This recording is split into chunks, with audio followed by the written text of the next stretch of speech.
Hello, dear students. This is Professor Neha, and with me today, you'll be discussing about strategy for effective communication, that is the use of 7 C's. When we are communicating with someone, we always say that our communication should be very effective as well as impressive.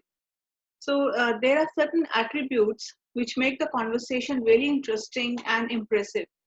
These attributes have been compiled into 7 C's. They start with C, so they are called as 7 C's. These are 7 attributes.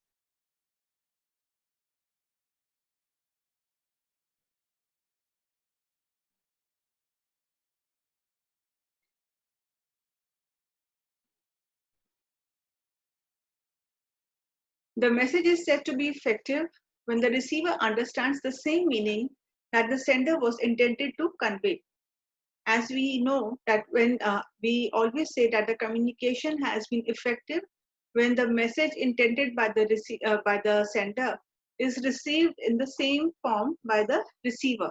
In the way he intended it to convey. So we say the communication is effective. For any communication in business, in order to be effective, it must have 7 qualities. These 7 attributes are called 7 C's of effective business communication. All these attributes, as I said, start with C, the letter C. So they are called as 7 C's. These 7 C's are clear, concise, concrete, correct, coherent, complete, and courteous. So as you can see, these are the 7 C's. Your communication or your message should be clear, it should be concise, it should be concrete, it should be correct, coherent, complete, as well as courteous. Then only the message is said to be effective. So when you strive to communicate with someone, whether orally or in the form of written communication, you should strive to have these attributes in your communication. That means your communication or your message should be clear, it should be concise, it should be concrete, correct, coherent, complete, and courteous. So let's discuss one by one these attributes. I have also mentioned certain examples, a good example as well as a bad example. So you will get a fair idea of how, what exactly is the meaning of each attribute and how it can be put to use for, accordingly how we can make use of these attributes in our communication. So the first attribute is clear. Your communication should be clear. What does it mean? When writing or speaking to someone, be clear about your goal or message. So, whatever you want to convey, it should be clear. There should not be any ambiguity or confusion around what you exactly mean to convey. It should be totally clear. What is your purpose in communicating with this person? If you're not sure, then your audience won't be sure either. Your purpose of communicating with this person should also be clear. If you're not sure yourself, obviously your receiver will also not be sure about why you want to communicate, what you are communicating, what will be the outcome of this communication. So this clarity of the purpose of communication should also be there. To be clear, try to minimize the number of ideas in each sentence. Don't put so many thoughts and ideas in one sentence. You have to minimize the ideas in each sentence so that the message becomes very clear and short and it is easily conveyed as well as easily understood by the receiver. Make sure that it's easy for your reader to understand your meaning. Whatever you are trying to convey, it should be conveyed in such a form so that it should be easy for the reader or for the receiver to understand the meaning of your message. People shouldn't have to read between the lines and make assumptions on their own to understand what you're trying to say. Basically, it means that your message should be clear enough for people to understand, and they should not, resort to read between the lines. Otherwise, you might be trying to say something, but because you have not conveyed it completely, the people at the receiving end, they will try to take out some meaning from those words or from that message, and that meaning might be different from what you had intended to imply. and that will lead to a lot of misinterpretation and miscommunication as well as misunderstanding. So try to minimize all these things by making your message, by conveying your message as clearly as possible.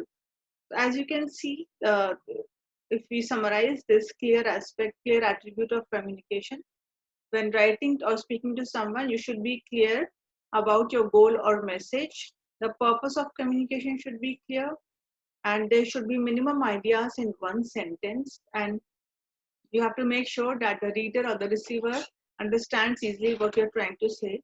And people should not resort to taking out the meaning on their own. You should clearly signify, you should clearly reflect the meaning in your message, and so that the other person understands exactly the way you want them to understand. So now there is one example which says, "Hi John, I wanted to write you a quick note about Daniel, who is working in your department. He's a great asset, and I would like to talk to you more about him when you have time. Best, Skip." So now this message is from Skip to John, and it talks about a person called as, his name is Daniel, and this Daniel is working in John's department, and Skip likes Daniel's work. He's a great asset, he says, and he wants to speak more about him, but this message is not clear. In what reference he wants to speak more about Daniel? If he is praising Daniel, then again, in what respect, on what project has he seen his performance, which he's appreciating? So it is a very unclear message. Now, if you see, this is the good example. This message is more clear because the reader has the information he needs to take action. We'll see the example now, which says, "Hi John, I wanted to write you a quick note about Daniel Kadar." This is the full name of Daniel because there might be more than one Daniel working in the organization. So I wanted to write you a quick note about Daniel Kadar, who's working in your department. In recent week, he's helped the IT department through several pressing deadlines on his own time. It clearly says that he has helped the IT department. We have got a tough upgrade project due to run over the next 3 months, and his knowledge and skills would prove invaluable. So this is where Skip wants to utilize Daniel's skills in the project. Could you please have his help with this work? I would appreciate speaking with you about this. When is it best to call you to discuss this further? Best wishes, Skip. So this message clearly conveys 2-3 aspects. First is speaking about which Daniel, in which department he is working, what progress or what accomplishment he has made. This message also speaks about that, which Skip is appreciating. Then this message also talks about the upcoming project and where Daniel's skills can be utilized. And then he talks to John about asking for John's available time so that this matter can be discussed further. So it's a very clear cut message with a lot of clarity. There's no confusion over here, and everything is sorted and easily understood. The second attribute is concise.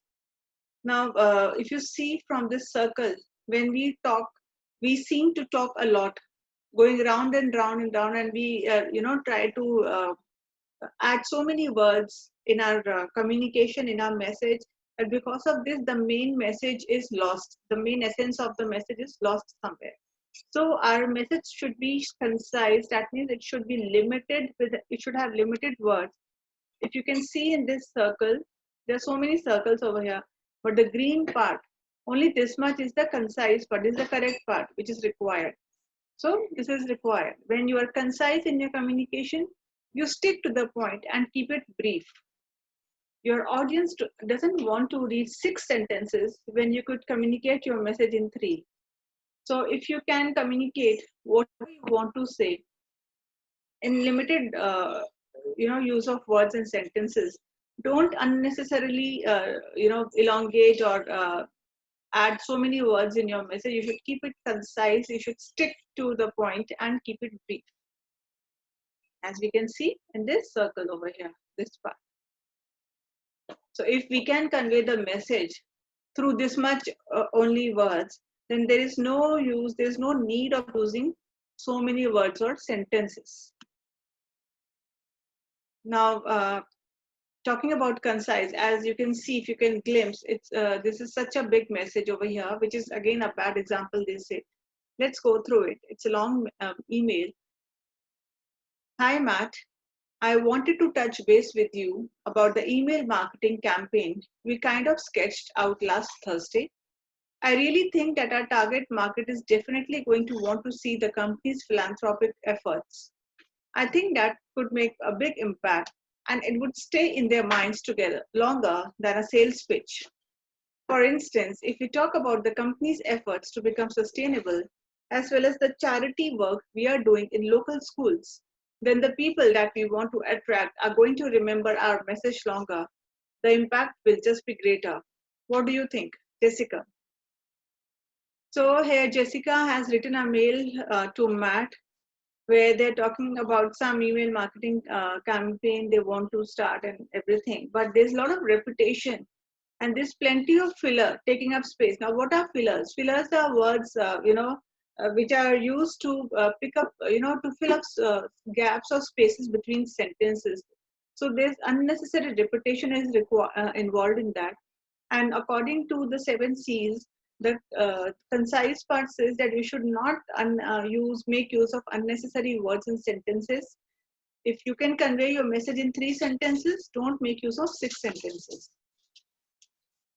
So here's a good example of the same email we can see in a concise form. So watch what happens when we are concise and take out the filler words. It says, hi Matt, I wanted to quickly discuss the email marketing campaign that we analyzed last Thursday. Our target market will want to know about the company's philanthropic efforts, especially our goals to become sustainable and help local schools. This would make a far greater impact and it would stay in their minds longer than a traditional sales pitch. What do you think, Jessica? Now, same message has been conveyed in this mail also, in this message also. But if you compare with this one, the previous one, there are less words involved.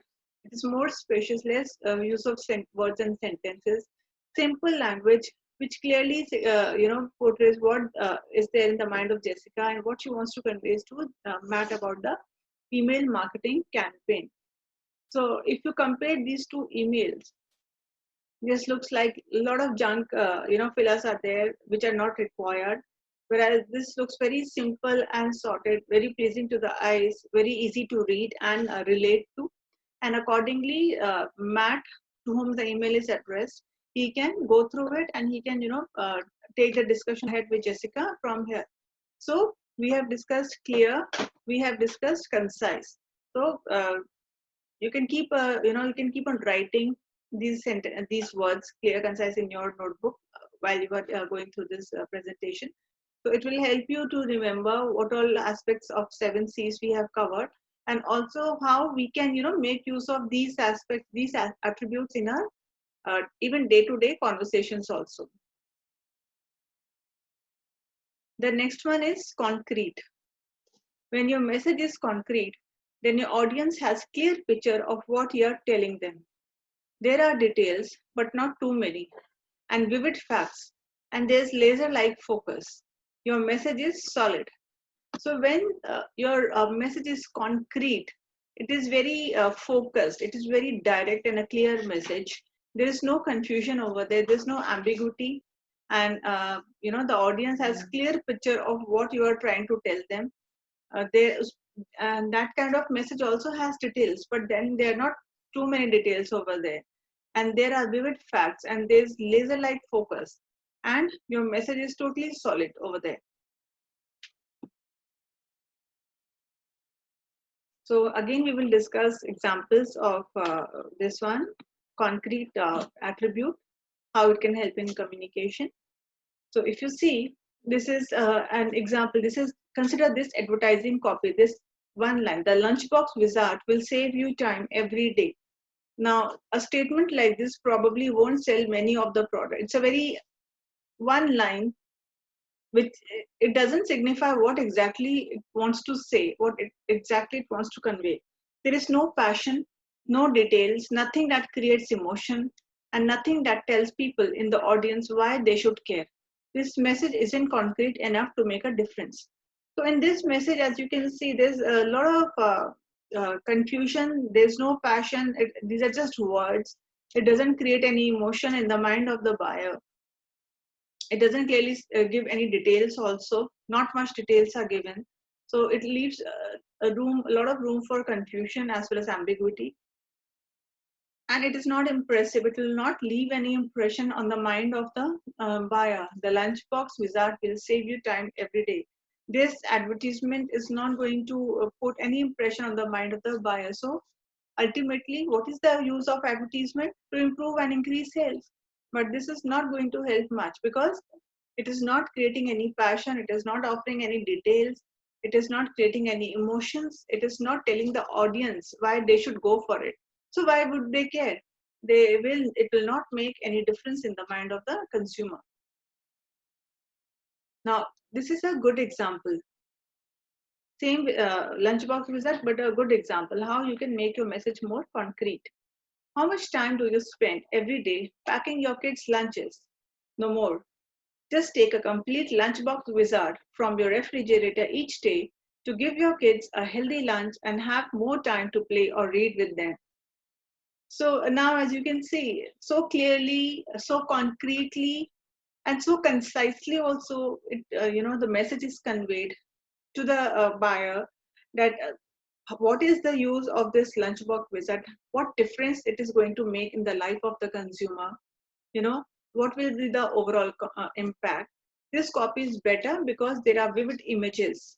The audience can picture spending quality time with their kids, and what parent could argue with that? Every parent, is always fighting for more and more time with their kids. So this advertisement copy, this is helping them to create those pictures in their mind that they can spend more quality time with their kids. So any parent would like to go for that. And mentioning that that the product is stored in the refrigerator explains how the idea is practical. The message has come alive through these details. So it says, because everybody can relate to it, a lot of time parents spend in packing the lunch boxes of their kids. So this lunchbox wizard, it can be stored in refrigerator also, and it will help the parents to give healthy lunch to the kids. So it talks about health factor also. It talks about ease of use also, and it also talks about saving the time and spending that quality time with the kids, playing with them and everything, reading with them. So this, because this is creating so much interest, so much passion, so much emotions in the mind of the consumer. So definitely and surely the consumer would be more attracted towards this kind of advertisement, and it serves its purpose because it is concrete, it is direct, it offers details also, but not much details. It creates curiosity in the mind of the consumer. Next C is correct. Your message should be correct. When your communication is correct, it fits your audience. And correct communication is also error-free communication. So while you are striving for an effective communication, you should strive for a correct form of communication. There should not be any grammatical errors or any other. There should not be room scope for any kind of error in your message, and it should be error-free. If you see this bad example over here, it says, "Hi Daniel, thanks so much for meeting me at lunch today. I enjoyed our conversation and I'm looking forward to moving ahead on our project. I'm sure that a 2-week deadline won't be an issue. Thanks again. I'll speak to you soon. Best, Jack Miller." Now, if you see clearly, there are few mistakes in this message. Can you see? Can you spot the error or mistake in this message? Just go through it, read carefully. There is some mistake.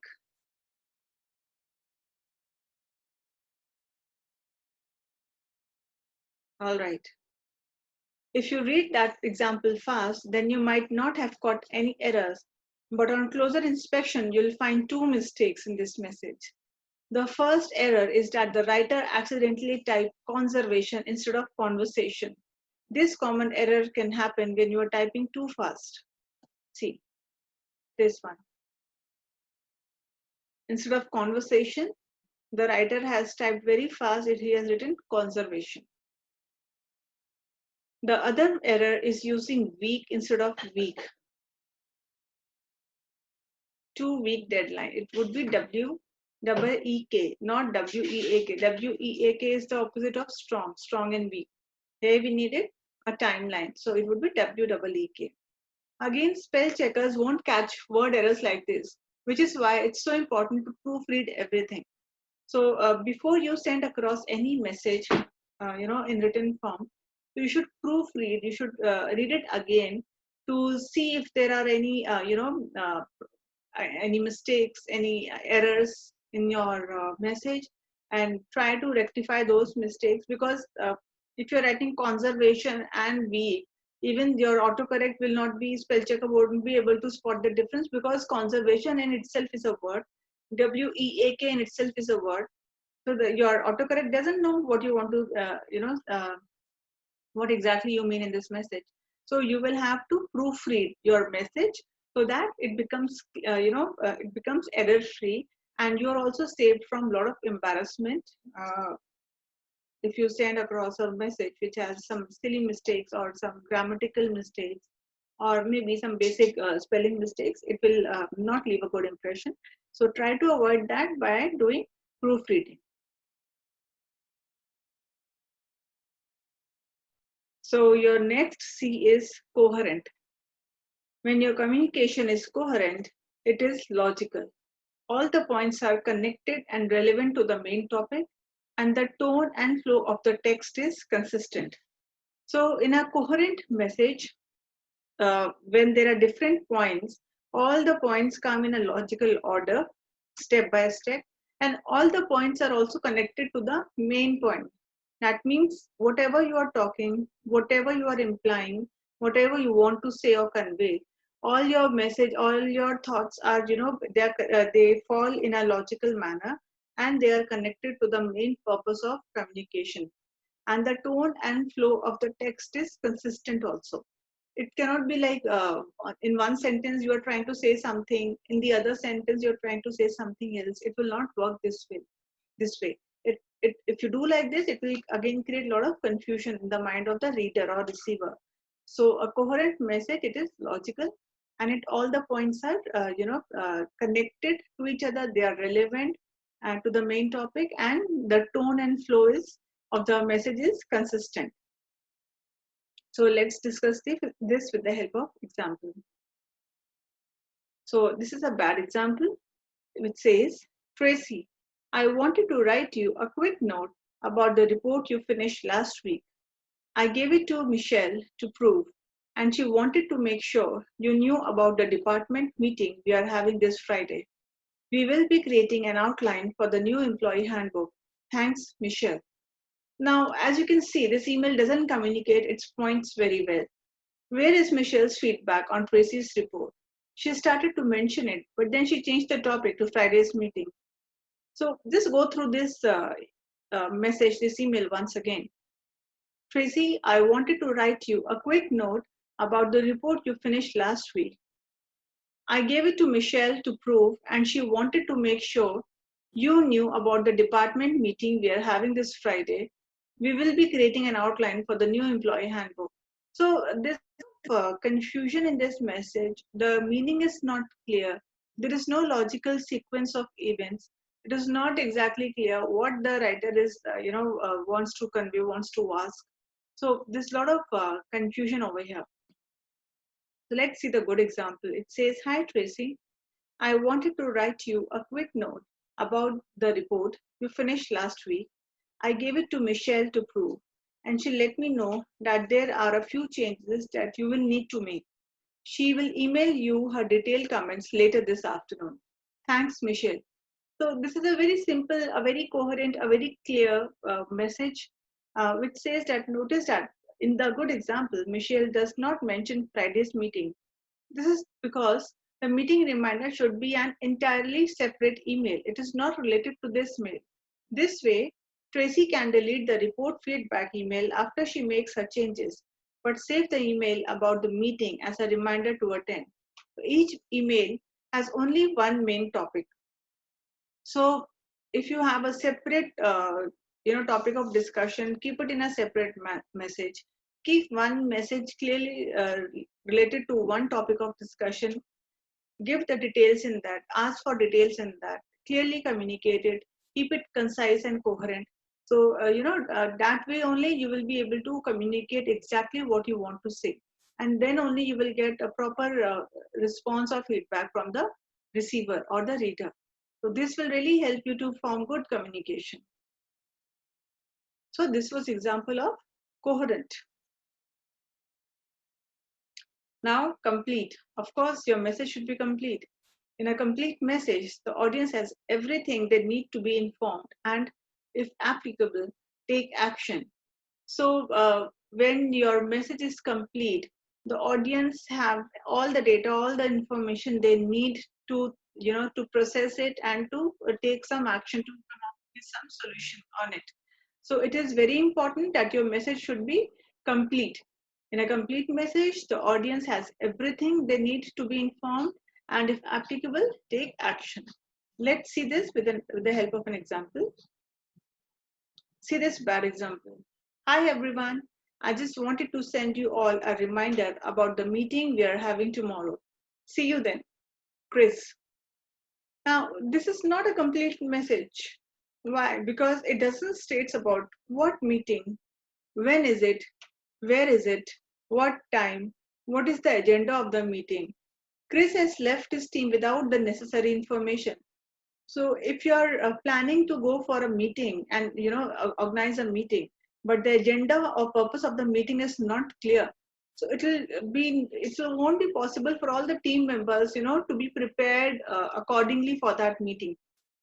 They will be totally clueless, and the basic purpose of the meeting will not be met, because obviously for every meeting we want people to come up with some ideas, suggestions and solutions. But if the team members are in itself, they are clueless about what the meeting is about, where is it, when it is, it leaves so many questions in their mind. How will they focus on the agenda? So it should be clear. So the good example is, hi everyone, I just wanted to remind you about tomorrow's meeting on the new telecommuting policies. The meeting will be at 10 a.m. in the second level conference room. Please let me know if you can't attend. See you then, Chris. So now this message is very clear. It tells us what the meeting is about, at what time it will be held, where it will be held, and it also adds a sentence, please let me know if you can't attend. So in case it is not possible for you to attend the meeting, you can very well convey it beforehand to Chris. So by doing this, you are clearly communicating your presence, your availability to Chris, which will help Chris to further streamline and arrange the meeting. So it is a very clear example of a very clear, direct, simple message of a complete communication, and you should strive for the same. Next is courteous. Courteous communication is friendly, open, and honest. There are no hidden insults or passive-aggressive tones. You keep your reader's viewpoint in mind, and you are empathetic to their needs. So courteous, being courteous in a personality, when we say, it means being friendly and open and honest. So while you are writing or while you are communicating also with someone, your communication should not have hidden insult or passive aggressive tone. You should keep your reader's viewpoint in mind, and you should be empathetic to their needs. So if you see this example, it says, Jeff, I wanted to let you know that I don't appreciate how your team always monopolizes the discussion at our weekly meetings. I have a lot of projects, and I really need time to get my team's progress discussed well. So far, thanks to your department, I haven't been able to do that. Can you make sure that they make time for me and my team next week? Thanks, Phil. Well, that's very, a rude way of talking. This can even leads to some kind of office fight also. And this email does nothing but create bad feelings, and it bad when there are bad feelings among employees, it leads to lower productivity and low morale. A little bit of courtesy, even in a difficult situation, goes a long way. So the rule of office professionalism says that you should be courteous in your communication, and whatever you are, whatever hard feelings or ill feelings you are having in your mind, you should keep them in your heart. You should segregate your working from your personal feelings and emotions, and you should act professionally and be courteous. So a good example for this would be, hi Jeff, I wanted to write you a quick note to ask a favor. During our weekly meetings, your team does an excellent job of highlighting their progress, but this uses some of the time available for my team to highlight theirs. I would really appreciate if you could give my team a little extra time each week to fully cover their progress reports. Thanks so much. And please let me know if there's anything I can do for you. Best, Phil. Now, this is a very, interesting email, interesting message where you have easily conveyed what you wanted to convey, but in a very pleasant tone. This email is courteous and friendly, and it has little chance of spreading bad feelings around the office, because already in your first sentence itself, you have already, mentioned the good quality. That is, your team does an excellent job of highlighting their progress. So you are appreciating also, and you are asking for some help. Like, I would appreciate if you could give my team a little extra time each week to fully cover their progress reports. So it's a very polite way of asking. You have conveyed your message also, whatever you wanted to ask, and you have without creating any ill feelings. So try to use courteousness in your messages, and this will really help you to get the work done. Now, through the years, there have been few variations also of 7 C's. That is credible and creative. These 2 C's are also added. So 7 C's we have covered. There are 2 extra C's which are there. Credible is, does your message improve or highlight your credibility? This is especially important when communicating with an audience that doesn't know much about you. So if you're communicating with someone, who are strangers, or if you're communicating first time with your audience, then try to create some trust in your audience. This will build credibility for you. Also, creativity. Does your message communicate creatively? Creative communication helps keep your audience engaged. So you should strive to, involve the component of creativity also in your communication, because it will really help, your audience to be really interested in your message. It will keep your audience engaged. So if we summarize this, we'll see that all of us communicate every day. The better we communicate, the more credibility we'll have with our clients, our boss, our colleagues, our friends, anyone. Use the 7 C's of communication as a checklist for all of your communication. By doing this, you will stay clear, concise, concrete, correct, coherent, complete, and courteous. So they have summarized, all the 7 C's, which are clear, concise, concrete, correct, coherent, complete, and courteous. So you can go through all these slides. If you can see over here, when we started with clear. We started with clear communication. It should be clear. It should be concise. It should not be, clear. Your purpose should be clear. What you want to communicate, why you are communicating. Your purpose should be clear. It's concise. It is like use of minimal sentences and words. If you can convey it in minimal sentences, don't use much larger sentences. Then concrete is direct to the point, which and there's some creativity also, some imagination is also involved. And then correct, your message should be correct. There should not be mistakes, errors over there. Then coherent means there should be logical sequence of sentences, and they should all the things should be related to one another. It should be complete. It should give them a complete details so that they can react on it. And courteous, your message should be courteous. That means there should be a polite tone in your message, and politeness goes a long way. As we know in soft skills we have studied, politeness goes in a long way in creating good rapport with people, in building our interpersonal skills. and to get the work done. So this was all about 7 C's of communication from my side. And whatever questions come to your mind, it is very easy. You can go through the slides, you can go through the examples. For every attribute, I have given a bad example and a good example, so it becomes very clear. You can practice these attributes in your daily communication, and whether oral or written, and you will see how much magical difference they make in your impact in making your communication effective to your audience. And you will also feel yourself that you are becoming a better communicator by making use of these 7 C's. So this was all from my side, dear students. I hope you have understood this interesting topic of 7 C's of communication, and I wish you all the best. So take care of yourself till we meet again.